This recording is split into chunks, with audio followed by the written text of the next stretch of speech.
You're watching the Fantastic Mr. Bee. Okay, in this video we're going to learn how to find common denominators with the least common multiple, plus a few tricks up my sleeve. Let's get to it. Okay, usually finding common denominators, I like to think of three different strategies. First, I like to think of small to big, then I like to think of my butterfly method, and then I like to use my least common multiple or my LCM. If you're interested in our butterfly method, I have another video, I'll link in the description, that goes in a little more depth. But let's go ahead and start with the traditional way of using our least common multiple for our first problem of 2/5 and 3/4. So before I can even add these, I need to have common denominators. So what I'm going to do is I'm going to list out my multiples of 5 and 4 because my denominators are not the same. So my multiples of 5 are 1 times 5 is 5, 2 times 5 is 10, 3 times 5 is 15, and 4 times 5 is 20. Usually I start with about 4 or 5 numbers.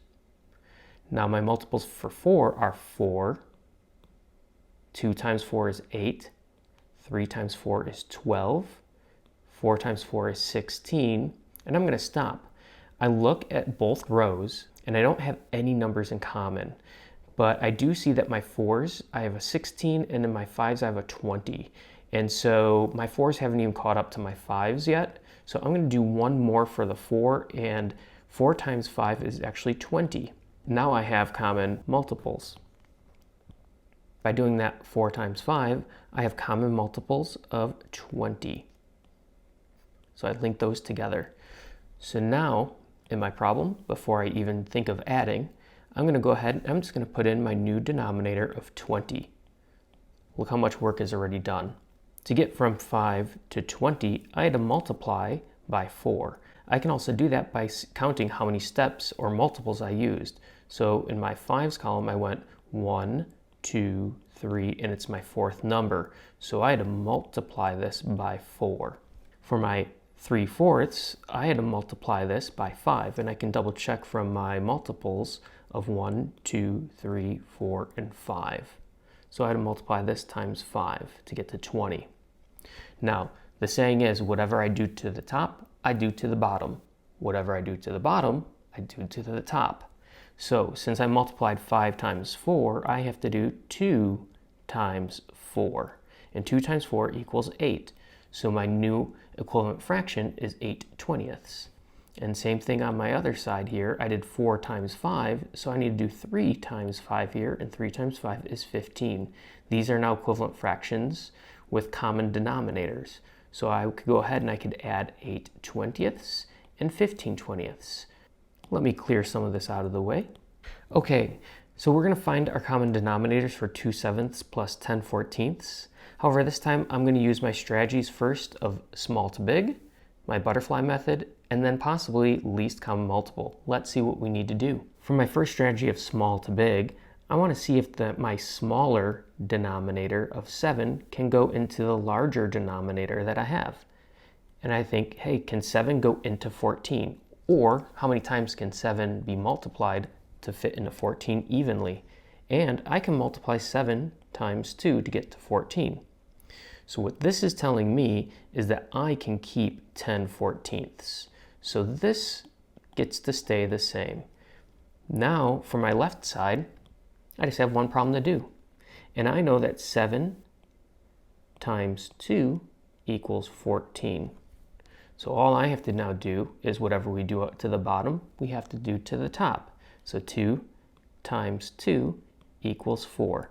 Now I'm prepared to add in this situation. I don't even need the butterfly method, and I don't even need my least common multiples. All right, let's do one more practice, finding our common denominators, and we'll go through our different strategies. So my first strategy is small to big. So I look, can 3 go into the 5 evenly? It cannot. So now I have to move to my butterfly method or my least common multiple. I'm going to move to the butterfly method. For the butterfly method, what I do is I make diagonal ovals. Then I touch the denominators and I add 2 antennas. And now I multiply 5 times 3, which equals 15. That will be my new common denominator.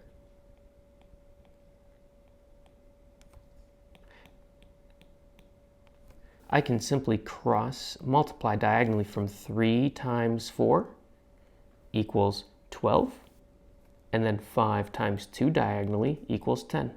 I now have common denominators with equivalent fractions for the two fractions to add. However, if you don't like the butterfly method, you can do least common multiples. So let's go ahead and do that with our 5s and 3s.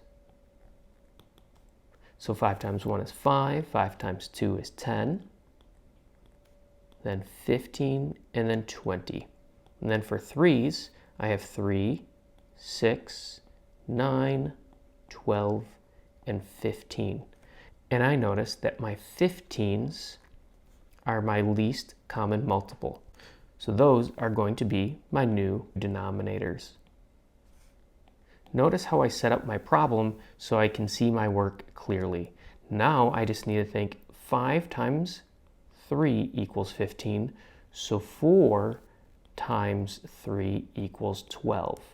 Now I have a new fraction with a common denominator of 15. And for the other side, I have 3 times 5 equals 15. And remember saying whatever we do to the top, we do to the bottom. Whatever we do to the bottom, we do to the top. So now at the top, I multiply by 5, because I did that on the bottom, and 2 times 5 is 10. So there we go. We have 3 different strategies: small to big, butterfly method, and our least common multiple. Let me know which one you like the best in the comments. Make sure to smash that subscribe, like, and share button. And until next time, this is Mr. B. Later.